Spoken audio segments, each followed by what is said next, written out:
Hello friends, आप सभी लोगों का स्वागत है आपके अपने YouTube channel math classes with Javed sir में।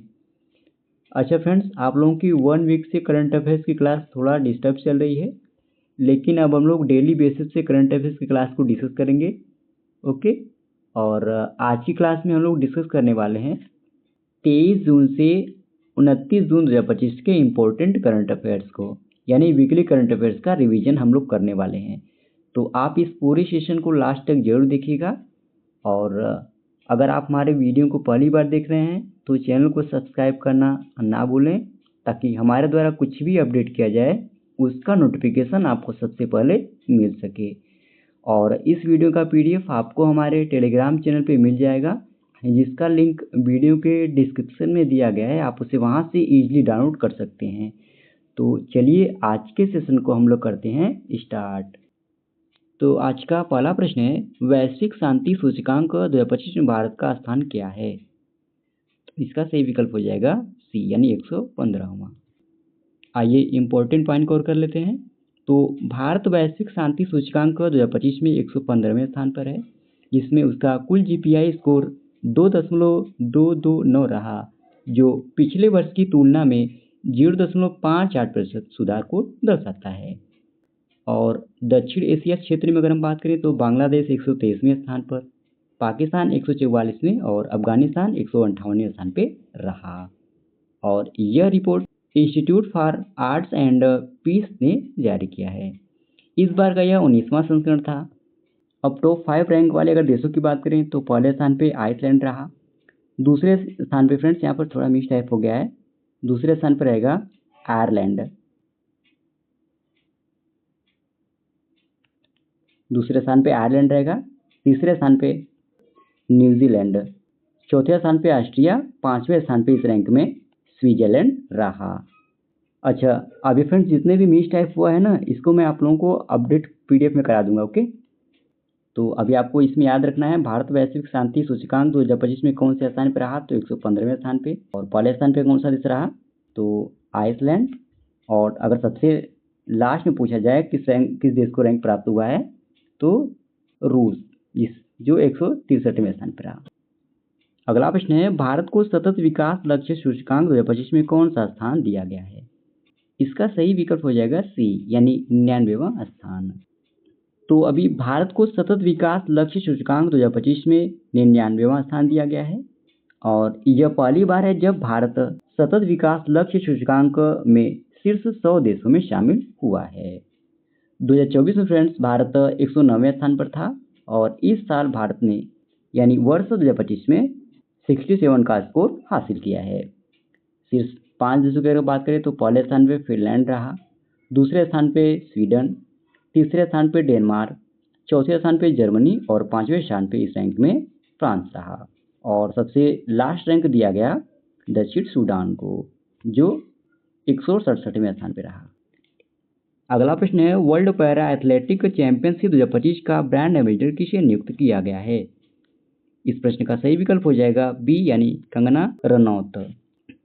तो अभी कंगना रनौत को विश्व पैरा एथलेटिक्स चैंपियनशिप 2025 के लिए ब्रांड एम्बेसडर नियुक्त किया गया।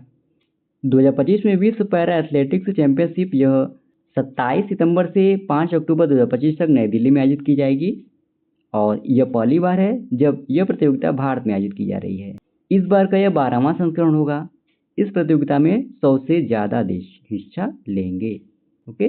तो भी आपको इस प्रश्न में इनका नाम ध्यान रखना है, कंगना रनौत, जिन्हें विश्व पैरा एथलेटिक्स चैंपियनशिप 2025 के लिए ब्रांड एम्बेसडर नियुक्त किया गया।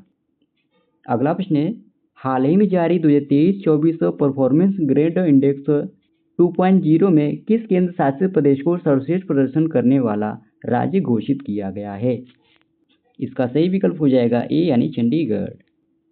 तो अभी हाल ही में केंद्रीय शिक्षा मंत्रालय द्वारा जारी परफॉर्मेंस ग्रेडिंग इंडेक्स 2.0 रिपोर्ट में चंडीगढ़ को 2023-24 के लिए देश का सर्वश्रेष्ठ प्रदर्शन करने वाला राज्य घोषित किया गया है। वहीं मेघालय को सबसे निचला पायदान पर रखा गया है। और इसे जारी किसके द्वारा किया गया? तो शिक्षा मंत्रालय के द्वारा। शीर्ष राज्यों की अगर बात करें तो चंडीगढ़ पहले स्थान पर रहा, और जिसका स्कोर था 719। वहीं अंतिम स्थान मिला मेघालय को, जिसका स्कोर रहा 417। अगला प्रश्न है, पूर्ण कार्यात्मक साक्षरता हासिल करने वाला भारत का तीसरा राज्य कौन बन गया है? तो इस प्रश्न का सही विकल्प हो जाएगा सी यानी त्रिपुरा। तो अभी पूर्वोत्तर राज्य त्रिपुरा, मिजोरम और गोवा के बाद पूर्ण कार्यात्मक साक्षरता हासिल करने वाला यह भारत का तीसरा राज्य बन गया है। त्रिपुरा के मुख्यमंत्री डॉक्टर माणिक साहा ने राज्य की राजधानी अगरतला में आयोजित एक समारोह में इसकी घोषणा की है। और क्रम में अगर हम बात करें तो केंद्र शासित प्रदेश लद्दाख, मिजोरम और गोवा के बाद त्रिपुरा यह उपलब्धि हासिल करने वाला यह देश का चौथा राज्य या केंद्र शासित प्रदेश है। और आपको जानकारी के लिए बता दें, पूर्ण साक्षरता हासिल करने वाला भारत का पहला राज्य केरल है, जिसे 1991 ईस्वी की जनगणना में 90.90% साक्षरता दर दर्ज की गई थी। अगला प्रश्न है, किसे पेंशन निधि योजना एवं विकास प्राधिकरण का अध्यक्ष नियुक्त किया गया है? तो इस प्रश्न का सही विकल्प हो जाएगा डी यानी शिव सुब्रमण्यम रमन। तो अभी भारत सरकार ने उप नियंत्रक एवं महालेखा परीक्षक यानी सीएजी शिव सुब्रमण्यम रमन को पेंशन फंड विनियामक और विकास प्राधिकरण का अध्यक्ष नियुक्त किया है। और बात करें इन्होंने किनका स्थान लिया है, तो इन्होंने दीपक मोहंती का स्थान लिया है। शिव सुब्रमण्यम रमन ने फ्रेंड्स 20 जून 2025 से अपना पदभार संभाला है। इनकी कार्यकाल की अगर हम बात करें तो 5 वर्षीय कार्यकाल अथवा 65 वर्ष की आयु प्राप्त करने तक वह इस पद पर बने रहेंगे। ओके, तो अभी आपको इनका नाम याद रखना है, शिव सुब्रमण्यम रमन, जिन्हें पेंशन फंड विनियामक और विकास प्राधिकरण का अध्यक्ष नियुक्त किया गया है। अगला प्रश्न है, किस राज्य सरकार ने भारत की पहली योग नीति लागू की है? तो इस प्रश्न का सही विकल्प है ए यानी उत्तराखंड। तो अभी उत्तराखंड के मुख्यमंत्री पुष्कर सिंह धामी ने 11वें अंतर्राष्ट्रीय योग दिवस के अवसर पर उत्तराखंड के लिए योग नीति की घोषणा की है। इसी के तहत उत्तराखंड ऐसी नीति तैयार करने वाला यह देश का पहला राज्य बन गया है। इस नीति के अगर हम उद्देश्य की बात करें तो राज्य को एक वैश्विक योग केंद्र में पुनः प्राप्त करना है, जिसे पहले ही योग की राजधानी के रूप में विकसित किया गया है। तो इस प्रश्न में आप लोगों को बस ध्यान रखना है कि अगर आपसे पूछा जाए कि योग नीति लागू करने वाला भारत का पहला राज्य कौन है, तो आपको याद रखना है उत्तराखंड। अगला प्रश्न है, राकेश शर्मा के बाद अंतरिक्ष में जाने वाले दूसरे भारतीय कौन बने हैं? तो इसका सही विकल्प है बी यानी शुभांशु शुक्ला। तो अभी भारतीय वायुसेना के ग्रुप कैप्टन शुभांशु शुक्ला ने अंतर्राष्ट्रीय अंतरिक्ष स्टेशन पर कदम रखकर इतिहास रच दिया है। वह न केवल भारत के दूसरे अंतरिक्ष यात्री हैं, बल्कि स्पेस स्टेशन पर पहुंचने वाले वह पहले भारतीय भी हैं। शुभांशु शुक्ला या फ्रेंड्स एक्सियोम 4 मिशन के हिस्से के रूप में स्पेस स्टेशन पर पहुंचे हैं और यह mission NASA, ISRO, European space agency और निजी कंपनी एक्सियोम स्पेस के सहयोग से संचालित किया गया था। और आपको जानकारी के लिए हम बता दें, अंतरिक्ष में जाने वाले पहले भारतीय राकेश शर्मा थे, जो 1984 में सोवियत सोयूज अंतरिक्ष यान पर सवार होकर अंतरिक्ष में गए थे। तो इस प्रश्न में आप लोगों को 2 से 3 पॉइंट याद रखना है कि अगर आपसे पूछा जाए कि राकेश शर्मा के बाद अंतरिक्ष में जाने वाले दूसरे भारतीय कौन बने हैं, तो शुभांशु शुक्ला। और अगर आपसे पूछा जाए कि स्पेस स्टेशन पर पहुंचने वाले पहले भारतीय कौन है, तो इनका नाम ध्यान रखना है शुभांशु शुक्ला। और अंतरिक्ष में जाने वाले पहले भारतीय यात्री कौन थे, तो याद रखना है राकेश शर्मा। अगला प्रश्न है, तितलियों के संरक्षण के लिए समर्पित भारत का पहला अभ्यारण्य किस राज्य में स्थापित किया गया है? तो इसका सही विकल्प हो जाएगा बी यानी केरल। तो अभी 18 जून 2025 को केरल राज्य वन्यजीव बोर्ड ने आधिकारिक तौर पर कन्नूर जिले में अरलम वन्यजीव अभ्यारण्य का नाम बदलकर अरलम तितली अभ्यारण्य कर दिया है, जिससे यह भारत का पहला संरक्षित वन बन गया है जो पूरी तरह से तितलियों के लिए समर्पित है। 55 वर्ग किलोमीटर में फैले इस अभ्यारण्य में अब 266 से अधिक तितली प्रजातियां दर्ज की गई हैं।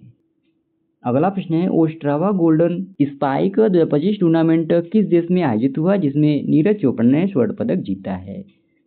तो इसका सही विकल्प हो जाएगा बी यानी चेकिया। तो भारत के 2 बार के ओलंपिक पदक विजेता और विश्व चैंपियन नीरज चोपड़ा ने 64वें ओस्ट्रावा गोल्डन स्पाइक में पुरुषों की भाला फेंक स्पर्धा का खिताब अपने नाम कर लिया है। उन्होंने 85.29 मीटर का अपना सर्वश्रेष्ठ थ्रो करते हुए गोल्डन मेडल जीता। दक्षिण अफ्रीका के डो स्मिथ 84.12 मीटर का थ्रो करके दूसरा स्थान हासिल किया। इसके आयोजन की अगर हम बात करें तो इसका आयोजन चेकिया गणराज्य में किया गया था। अगला प्रश्न है, किस राज्य में हाल ही में ट्रांसजेंडर समुदाय को ओबीसी का दर्जा दिया गया है? तो इसका सही विकल्प है बी यानी असम। तो अभी लैंगिक अल्पसंख्यकों के लिए एक ऐतिहासिक कदम उठाते हुए असम के मुख्यमंत्री हिमंत बिस्वा शर्मा ने घोषणा की है कि राज्य में ट्रांसजेंडर समुदाय को अन्य पिछड़ा वर्ग यानी ओबीसी का दर्जा दिया जाएगा और शिक्षा, रोजगार और कल्याण लाभों तक अधिक पहुंच सुनिश्चित करने के उद्देश्य से यह निर्णय गुवाहाटी में एक औपचारिक कार्यक्रम के दौरान लिया गया। अगला प्रश्न है, हाल ही में किसके द्वारा पहाड़ी पर्यटन क्षेत्र में एकल उपयोग वाले प्लास्टिक वस्तुओं पर प्रतिबंध लगाया गया है? तो इसका सही विकल्प हो जाएगा बी यानी केरल उच्च न्यायालय। तो अभी हाल ही में केरल उच्च न्यायालय ने पहाड़ी पर्यटन क्षेत्र में एकल उपयोग वाले प्लास्टिक वस्तुओं पर प्रतिबंध लगाया है। यह प्रतिबंध 2 अक्टूबर 2025 से लागू होगा, जिस दिन गांधी जयंती मनाया जाता है। इसके अतिरिक्त उच्च न्यायालय ने सार्वजनिक समारोहों में प्लास्टिक की बोतलों के उपयोग को सीमित करने का भी आदेश दिया है। तो इस प्रश्न में आप लोगों को मेन पॉइंट याद रखना है कि अभी केरल उच्च न्यायालय ने पहाड़ी पर्यटन क्षेत्रों में एकल उपयोग वाले प्लास्टिक वस्तुओं पर प्रतिबंध लगाया है। ओके, जो कब से लागू होगा?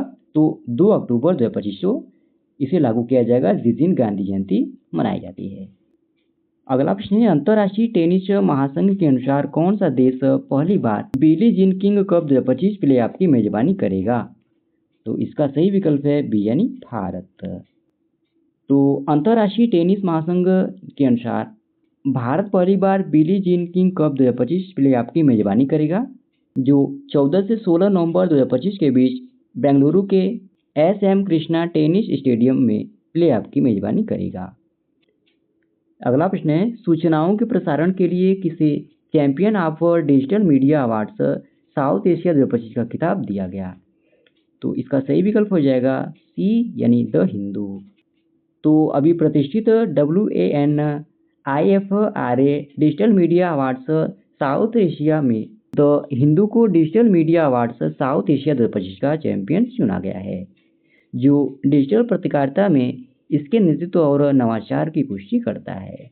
चेन्नई में आयोजित इस पुरस्कार को world association of news publishers द्वारा इसे प्रदान किया गया था। तो आप लोगों को इस प्रश्न में 2 पॉइंट जरूर याद रखना है कि अगर आपसे पूछा जाए कि digital media awards south Asia 2025 का चैंपियन किसे चुना गया, तो याद रखना है आपको द हिंदू को। और इसका आयोजन कहाँ पर किया गया था? तो चेन्नई में। और इस पुरस्कार को किसके थ्रू या किसके माध्यम से प्रदान किया गया? तो world association of news publishers द्वारा इसे प्रदान किया गया। इस तीनों पॉइंट को आप लोग याद रखेंगे। अगला प्रश्न है, किस राज्य ने डिजिटल सार्वजनिक खरीद में राष्ट्रीय स्तर पर शीर्ष स्थान प्राप्त किया है? तो इसका सही विकल्प है ए यानी उत्तर प्रदेश। तो अभी डिजिटल सार्वजनिक खरीद में राष्ट्रीय स्तर पर उत्तर प्रदेश शीर्ष पर है।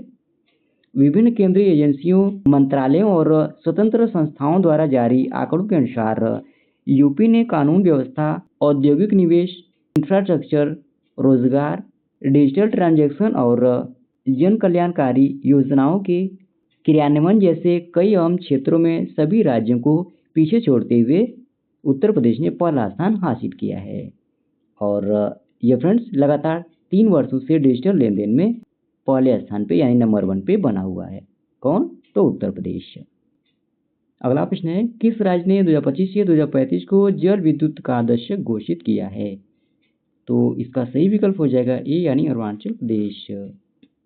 तो अभी अरुणाचल प्रदेश के मुख्यमंत्री पेमा खांडू की अध्यक्षता वाली कैबिनेट ने 2025 से 2035 को जल विद्युत दशक के रूप में घोषित किया है। यह घोषणा राज्य की 58,000 मेगावाट बिजली उत्पादन क्षमता का दोहन करने के लिए की गई है। अगला प्रश्न है, अंतर्राष्ट्रीय योग दिवस किस दिन मनाया जाता है? तो इसका सही विकल्प हो जाएगा ए यानी 21 जून। तो हर साल 21 जून को अंतर्राष्ट्रीय योग दिवस मनाया जाता है। इस दिन को मनाने का मकसद लोगों को योग के प्रति जागरूक करना और योग करने के लिए प्रोत्साहित करना है। और पहला अंतर्राष्ट्रीय योग दिवस 21 जून सन 2015 में मनाया गया था। 2025 के लिए इसके लिए थीम रखी गई है yoga for one earth one health, यानी एक पृथ्वी और एक स्वास्थ्य के लिए योगा। अगला प्रश्न है, हाल ही में प्रफुल्ल राय का निधन हो गया, वह कौन थे? तो इसका सही विकल्प हो जाएगा डी यानी साहित्यकार। तो अभी हाल ही में प्रख्यात बंगाली साहित्यकार प्रफुल्ल राय का निधन हो गया। वह 91 वर्ष के थे। उनका निधन लंबी बीमारी के बाद कोलकाता में हुआ। प्रफुल्ल राय को फ्रेंड्स सन 2003 में साहित्य अकादमी पुरस्कार से भी सम्मानित किया गया था। इस पॉइंट को भी आप लोग नोट कर लेंगे। अगला प्रश्न है, हाल ही में विश्व वर्षा वन दिवस कब मनाया गया है? तो इस प्रश्न का सही विकल्प है ए यानी 22 जून। तो विश्व वर्षा वन दिवस हर साल 22 जून को मनाया जाता है। यह वर्षा वनों के महत्व के बारे में जागरूकता बढ़ाने और उन्हें बचाने और संरक्षित करने के प्रयासों को बढ़ावा देने के लिए समर्पित एक दिन है। पहली बार यह दिवस मनाया गया था 22 जून सन 2017 में और 2025 के लिए इसके लिए थीम रखी गई है वन और भोजन। अगला प्रश्न है, किस देश ने ईरान की परमाणु क्षमता को नष्ट करने के लिए ऑपरेशन मिडनाइट हैमर शुरू किया है? तो इसका सही विकल्प हो जाएगा ए यानी अमेरिका। तो फ्रेंड्स अभी संयुक्त राज्य अमेरिका ने ईरान के 3 परमाणु प्रतिष्ठानों पर हवाई हमलों की एक श्रृंखला को अंजाम दिया है, जिसे ऑपरेशन मिडनाइट हैमर का नाम दिया गया है। अगला प्रश्न है, 12वीं विश्व पैरा एथलेटिक्स चैंपियनशिप 2025 का शुभंकर क्या है? तो इसका सही विकल्प हो जाएगा बी यानी विराज। तो फ्रेंड्स विराज जो एक कृत्रिम ब्लेड युक्त टांग वाला युवा हाथी है, ओके, जिसे 12वीं विश्व पैरा एथलेटिक्स चैंपियनशिप 2025 के लिए शुभंकर के रूप में चुना गया है। और इस टूर्नामेंट की अगर बात करें आयोजन की, तो 27 सितंबर से 5 अक्टूबर 2025 तक इस टूर्नामेंट का आयोजन किया जाएगा। और कहाँ पर किया जाएगा? तो जवाहरलाल नेहरू स्टेडियम नई दिल्ली में इसका आयोजन किया जाएगा और इस बार का यह 12वां संस्करण होगा। अगला प्रश्न है, किस शहर में भारत की पहली सीमलेस फिक्स्ड अटैचमेंट 5G सेवा क्वांटम 5G लॉन्च की गई है? तो इसका सही विकल्प हो जाएगा ए यानी हैदराबाद। तो अभी फ्रेंड्स भारत संचार निगम लिमिटेड ने हैदराबाद में भारत की पहली 100% स्वदेशी सिम रहित 5G फिक्स्ड वायरलेस एक्सेस सेवा क्वांटम 5G FWA यानी फिक्स्ड वायरलेस एक्सेस शुरू की है। अगला प्रश्न है, किस भारतीय दिग्गज को सोशल मीडिया प्लेटफॉर्म रेडिट का ब्रांड एम्बेसडर घोषित किया गया है? तो इसका सही विकल्प हो जाएगा ए यानी सचिन तेंदुलकर। तो फ्रेंड्स अभी सोशल मीडिया प्लेटफॉर्म रेडिट ने भारतीय क्रिकेट के दिग्गज सचिन तेंदुलकर को अपना ब्रांड एम्बेसडर घोषित किया है। अगला प्रश्न है, अंतर्राष्ट्रीय ओलंपिक दिवस किस दिन मनाया जाता है? तो इसका सही विकल्प हो जाएगा बी यानी 23 जून। तो हर साल 23 जून को अंतर्राष्ट्रीय ओलंपिक दिवस मनाया जाता है। यह दिवस ओलंपिक आंदोलन के महत्व और खेलों के प्रति जागरूकता बढ़ाने के लिए मनाया जाता है। पहली बार यह दिवस 23 जून 1948 में मनाया गया था। 2025 के लिए इसके लिए थीम रखी गई है चलो चले। अगला प्रश्न है, एक टेस्ट की दोनों पारियों में शतक लगाने वाले पहले भारतीय विकेटकीपर बल्लेबाज कौन बने हैं? तो इसका सही विकल्प हो जाएगा सी यानी ऋषभ पंत। तो अभी फ्रेंड्स इंग्लैंड के खिलाफ हेडिंग्ले टेस्ट में ऋषभ पंत ने इतिहास रच दिया है। उन्होंने दोनों पारियों में शतक, जिसमें पहली पारी में 134, दूसरी पारी में 118 रन बनाकर वो भारत के पहले विकेटकीपर बल्लेबाज बने जिन्होंने दोनों पारियों में शतक लगाया है। अगला प्रश्न है, 12 पुत्र ऐतिहासिक ग्राम योजना की शुरुआत किस राज्य में की गई है? तो इसका सही विकल्प हो जाएगा बी यानी उड़ीसा। तो अभी फ्रेंड्स प्रधानमंत्री नरेंद्र मोदी ने 20 जून 2025 को 12 पुत्र ऐतिहासिक ग्राम योजना लॉन्च किया। इसका उद्देश्य सांस्कृतिक पर्यटन को बढ़ावा देना और उड़ीसा की समृद्ध सांस्कृतिक विरासत को संरक्षित करना है। ओके, तो इस योजना का आप लोगों को नाम याद रखना है बस, 12 पुत्र ऐतिहासिक ग्राम योजना, जो किस राज्य में शुरू हुई है? तो उड़ीसा में। अगला प्रश्न है, हाल ही में किस दिन 13वां पासपोर्ट सेवा दिवस मनाया गया? तो इसका सही विकल्प है बी यानी 24 जून। तो हर साल 24 जून को पासपोर्ट सेवा दिवस मनाया जाता है क्योंकि 1987 में इसी दिन पासपोर्ट अधिनियम लागू हुआ था। इस दिन भारत में पासपोर्ट सेवाओं को बेहतर बनाने और नागरिकों को सुविधा प्रदान करने के लिए समर्पित किया गया है और 2025 में 13वां पासपोर्ट सेवा दिवस मनाया गया। अगला प्रश्न है, हाल ही में लॉन्च हुई पुस्तक हिस्ट्री दैट इंडिया इग्नोर किसके द्वारा लिखी गई है?